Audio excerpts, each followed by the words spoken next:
Hi, I'm John Keefe. I work at WNYC Radio in New York City, and we are working on a super simple map tool really designed for public radio and television stations to engage their audiences, but could be used by anybody, really.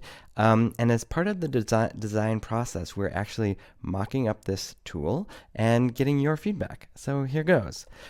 This is a project of WNYC and Public Media's Economy Story with help from CPB and the Knight Foundation.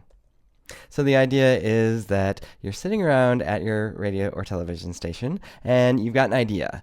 And let's say the idea is that you want your audience to go out into their neighborhood and look at and record and document the buildings whose construction has halted because of the economy. So really engaging them in their neighborhood by looking at these empty buildings in their neighborhood and commenting on them. So, okay, great. So you ask them to do that, and they go out and they take pictures of these empty buildings and make notes about it. Maybe that's been an eyesore for a while, or there are some safety concerns in the neighborhood. And then they're going to report back to you. But then how do they do that exactly? And how do you set that up?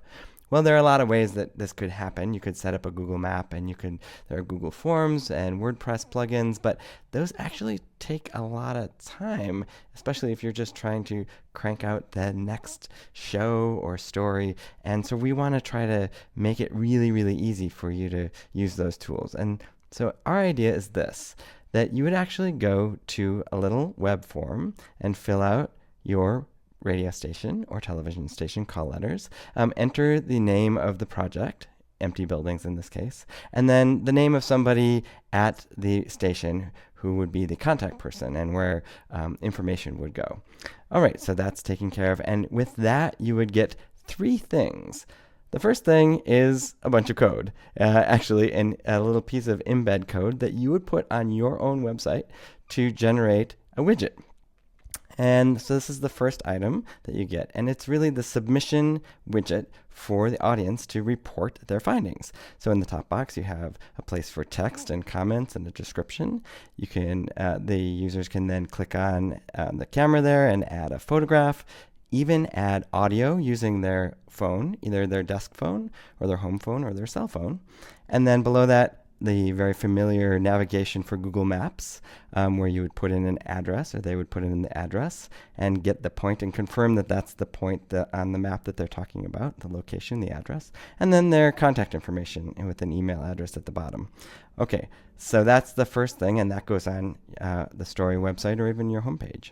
Okay, the second thing you get for filling out that first form is another set of code that can go anywhere on your website, which would generate the map. And again, this is just a Google map, and it would have the familiar points, which you can click on and then see what people have inserted for their pictures or their audio and their comments. And that, again, that map would live on the station website next to the story of the project, in this case, the Empty Buildings project. This is actually a project that we did at WNYC, and within the first couple of weeks, we had 50,000 people looking at our Google map about it. It was a very intense, passionate topic, so it worked really well.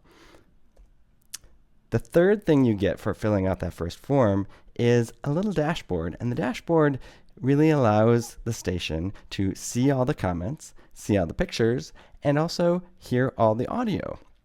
There's also there would be a provision to approve or disapprove of things, just to add some moderation, so it gives the station some control over what's being presented on those maps.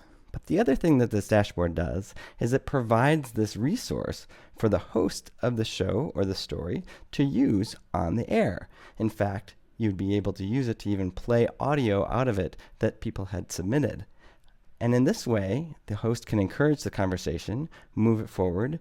The producers and the host can draw from that dashboard the interesting anecdotal stories and continue the conversation. And this actually happened at WNYC. In that way, we hope we can create more of a sense of community, connect people to their neighborhoods, and foster the discussion. And in the end, engage the audience in the story. So that's the idea. If you think that's interesting, or if you have some other comments, drop us a note at wnyclabs@gmail.com. We're very interested in feedback. And if you just want to know when the tool will be available, drop us a line for that too. Thanks.